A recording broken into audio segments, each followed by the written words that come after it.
manhero akanaka vadiwa vateereri, tinofara kusangana zvakare pano panhepenyuro yeCitizens Movement Radio nhasi musi wechitatu 15 kubvumbi 2026, nhau dzichiverengwa naPolite Sibanda.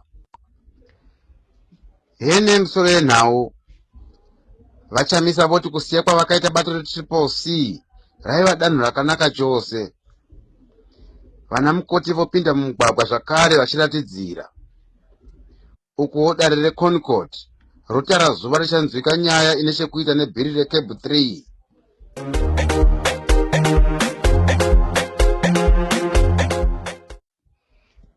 Tochipinda munhau dzedu zvizere, vaimbova mutungamiri webato retriple C vaNelson Chamisa vati kusiya kwavakaita bato retriple C raiva danho rakanaka chose.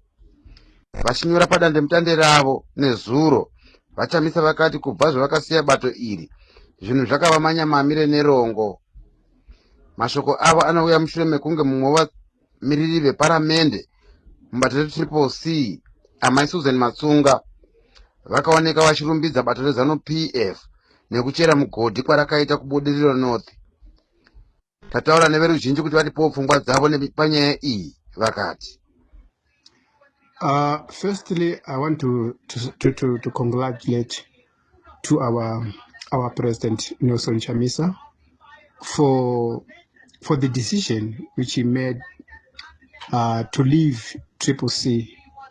We want also to congratulate him to our President just because he make a good decision to move away from the Triple C. There is other leaders in the Triple C which are now, we are seeing there are two colors, and some of members of parliament they are in parliament just because of the name of Chamisa, but now they're turning around to join ZANU PF and to sing the choir or the same hymn book with ZANU PF to against the people of Zimbabwe, against the people who vote them to be the members of parliament. I know there's many MPs who are now against the will of the people and the will of the people who vote them to be in parliament. And Wachamisa munhu akashandiswa akapinza vanhu muparliament nekuda kwezita rake, but members of parliament ayo nhasi akutaridza two colors yawo kuti we just use Chamisa's name to be elected as the member of parliament. So noku under pressure takaita isisu kuna president wedu kuti president budai mu Triple C nekuda kwokuti zvanga zvaitwa neZANU PF zvokuhaya Chabangu vakamupa Triple C, vakaenda kumakotsi vakaita zvavakaita kumakotsi vachiti Chamisa asiye the president of the Triple C. Wachamisa vakadzinovatsigirivawo takati aiwa budai siyai bato iri riende kwariri kuenda ukoko. Saka tinotenda zvikuru kuti the vision yavachamisa semasupporters avo sevanhu vanovateera tinobvumirana navo uye tinoramba takamira navo. Tinoziva kuti munhu ane bhora ndiye anomakwa, munhu anenge aine bhora ndiye anomakwa. Kana uri star unomakwa nemaplayers akawandisa. That's why muchiona Wachamisa vamunhu akamakwa nemaplayers ekuZANU PF, and they know very well that Chamisa munhu wevanhu. So let's make sure kuti Chamisa anofanira kunge asingawanikwe mupolitics. So isiso vatsigiri vaChamisa tinoramba takamira navachamisa kuti whether zvingaome sei zvingarwadze sei, but we are going to remain with the road to Chamisa. And those MPs we are using kutorawo maresources enyika vachita zvavanoda, nguva yekuzosvika pokuti mutemo uchenga uchiteedzwa munyika ichasvika. Nguva yekuti tichaongorora vanhu vese vari kuita zveuori ichasvika, nokuti kana zvinhu zvakadai so zvinotenge zvifi aripo wachona haabve pachigaro, but kune nguva yaachabva, kune nguva ichashandiswa mutemo semutemo, kune nguva ichashandiswa mutemo semutemo yokuona kuti ndanani vari kuba, ndanani vari kuuraya nyika, ndanani vari kuba upfumi hwenyika. Nguva iyoyo ichasvika. Saka nguva ino regai vaite zvavari kuda, regai vaite vapaze zvavari kuda, vabe mari dzavari kuba, vachipuhwa mari nemotikari ngavaite, but nguva iyoyo ichasvika yokuti tinenge takubvunza kuti maita izvi nezvizvi. Nguva yemutemo chaicho yekutedzwa kwemutemo ichasvika, but tiri kuti vana vezimbabwe ngatirambei kutambira bumbiro romutemo, ngatirambei kutyora kwekodzero dzevanhu, ngatirambei tichinyunyuta, ngatiitei noise mumasocial media, tichishora hurumende, tichishora zviri kuitwa naMunangagwa. Nyika ino haizi yaMunangagwa bai, nyika ino haizi yemasoja, haisi nyika yemapurisa, haisi nyika yemaCIO, inyika yemaZimbabweans. So mwana weZimbabwe, ngatitaurei zvatinoda, ngatitaurei uore huri kuitwa uhwu, ngatitaurei, ngatishoropodzei uore huri kuitwa muZimbabwe, ngatishoropodzei uore huri kuitwa muZimbabwe, ngatiexposei zvese zviri kuitwa neZANU-PF, ngatiexposei zvese. Thank you very much. Good day, fellow citizens. I'd like to speak my mind concerning the statement by our esteemed President, Advocate Nelson Chamisa, on his decision to leave CCC. Actually, it was very difficult for everyone, like he said himself. Almost everyone did not understand the extent of the damage. Everyone did not know if it was a good idea or not. Most people rushed to blame him, saying he's a coward, he shouldn't have left the party, and so many other issues arised from that. But to be honest, I also did not like the move. I was hurt, just like any other person. We were confused, we were shattered. But with time, we understood exactly why this man had to leave the party that he formed with so much love, the party that did very well in a short period of time after its formation.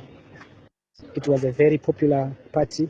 Everyone was involved. The effort was massive. We did very, very well.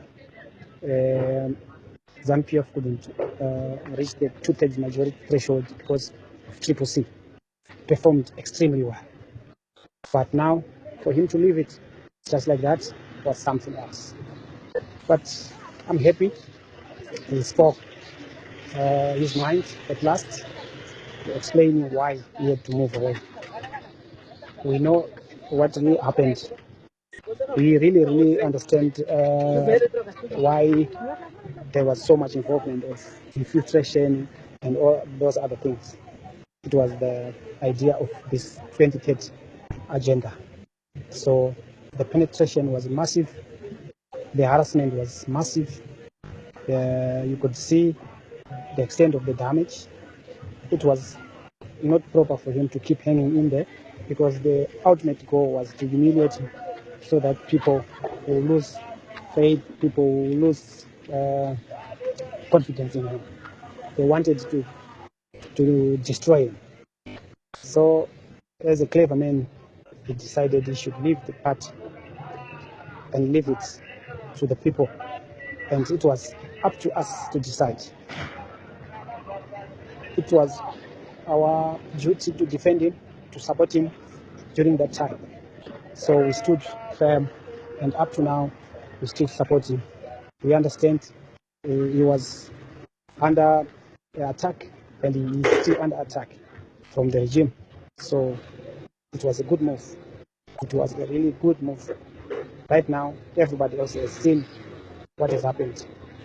Everyone in CCC, except a very few, are still opposition. The rest have joined ZANU-PF, and they are ZANU-PF through and through. So we thank Advocate Nelson Chamisa for making a very bold decision right there. Sangano rinomirira vana mukoti reZimbabwe Nurses Association ZINA nemamwe masangano ezveutano vatanga zvakare kuratidzira nyika yose vachiti hurumende iri kuramba ichiisa zvitanda munzeve ichitadza kunzwa zvitemo zvavo. Vana mukoti vati havasi kufara nemari inosvika shuru chimwe chemari yemazigi 1000 zig nemadhora $30 $30 yakawedzerwa pamihoro yavo. Tinzwei zvabuda nhasi mukuratidzira kwavaita. Nurses at Paririnyatwa group of hospitals staged a mini protest today over low salaries, saying their earnings are no longer adequate to sustain them. The nurses demonstrated within the hospital premises, singing and dancing, while some sat outside in the sun. One of the nurses said, "We want our money, we cannot continue working for nothing." In a subsequent legal notice to their employer, the association said its members had resolved to proceed with a nationwide shutdown after determining that the latest salary review was only done as a token and not seriously meant to address the plight of nurses. The association also said feedback from members showed that the latest pay cycle did not reflect a serious intention to improve workers' salaries, despite prior engagements and assurance from the employer. In a new development, the association has announced that it will hold nationwide strikes start on Monday, 20 April 2026. It's me, Lentor Manaka, reporting for Citizens Movement Radio News, CMR.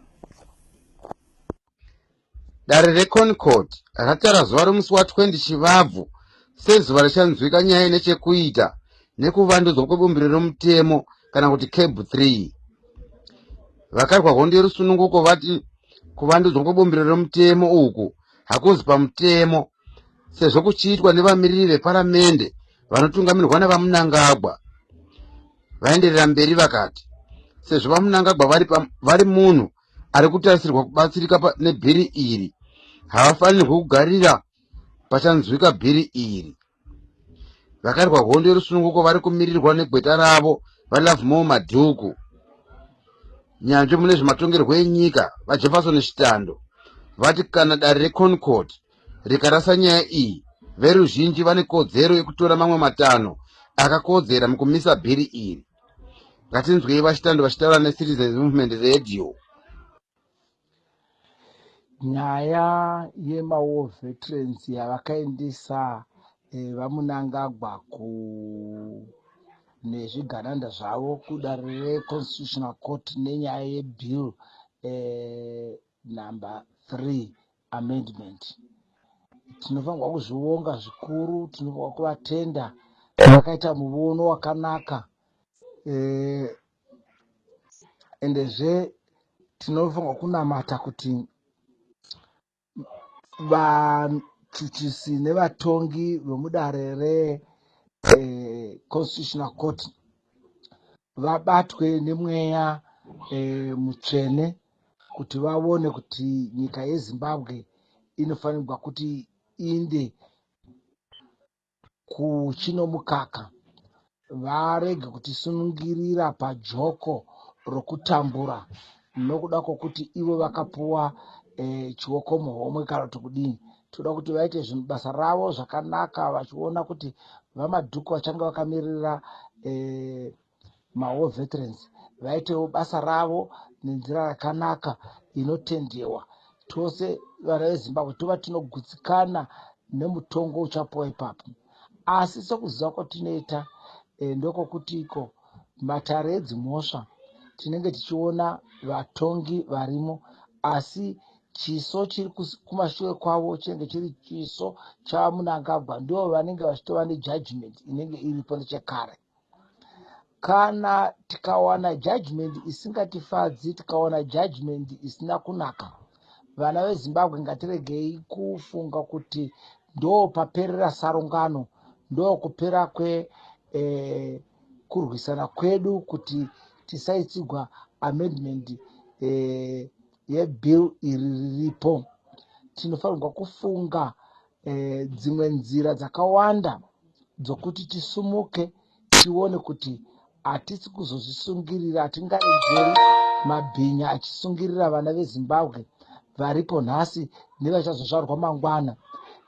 Hatidi kuti vana vagozorova makuva edu neshamhu vachiti vanhu ava vanga vari mhende, vanhu ava vanga vari vanhu vakashata, nokuti vakaregera vanhu vashoma shoma vachiita madiro aJorgina nenyika ino.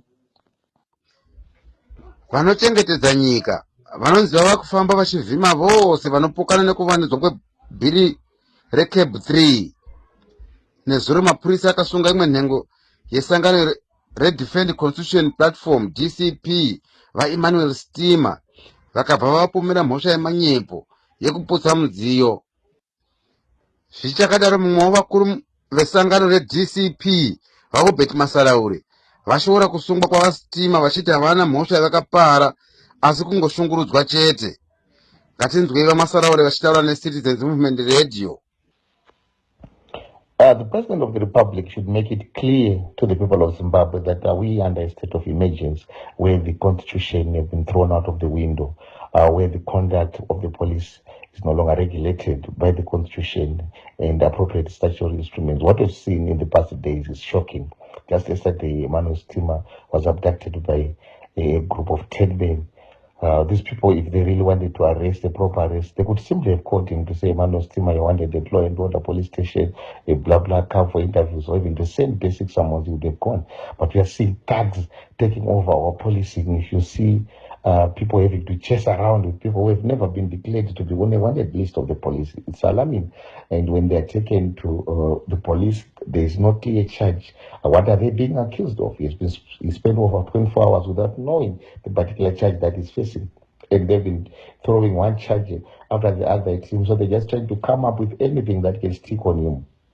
In another case today, we also are told of people with their registration number covered going to SEDA's offices without a warrant or anything, raiding the offices, seizing documents, then leaving a random note to say the president of the Zimbabwe National Students Union is wanted at law and order at Central. We know that if someone is wanted, they can be properly summoned.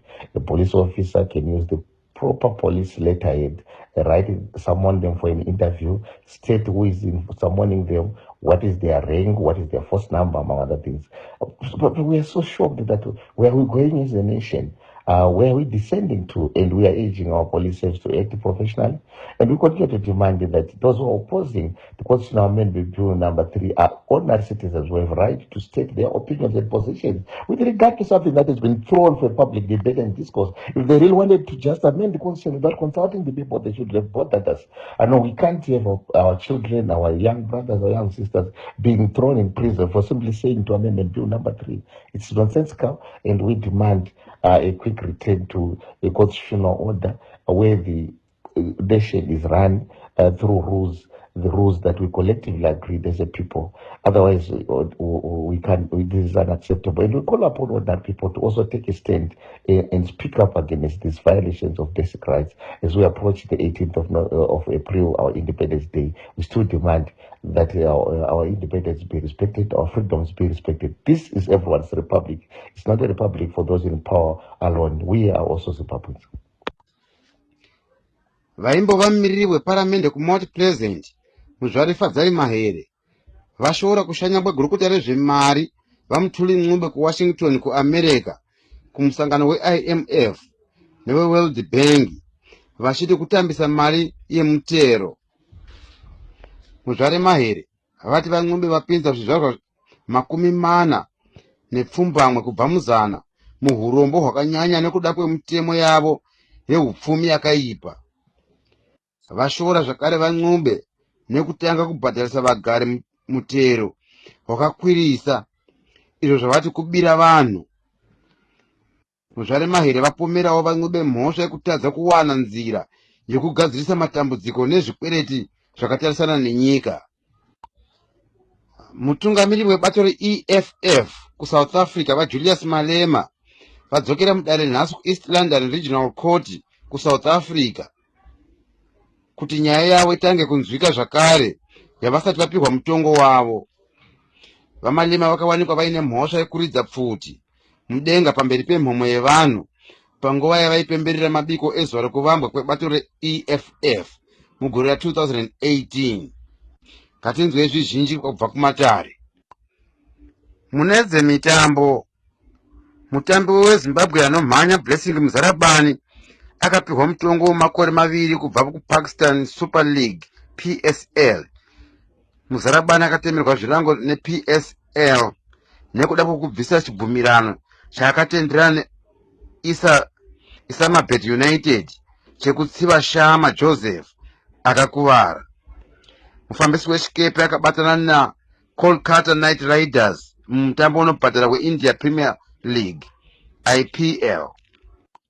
Mumitambo yeUEFA Champions League yakatambwa nezuro manheru, Paris Saint-Germain neAtletico Madrid vakazviwanira mukana wekutamba masemifinal mushure mekukunda Liverpool neBarcelona. PSG yakakunda Liverpool nezvibozwa 2-0 ikabva yabudirira paaggregate nezvibozwa 4-0. Kozoti Atletico Madrid yakakundwa ne2-1 pamusha neBarca asi yakazokundwa paaggregate ne3-2.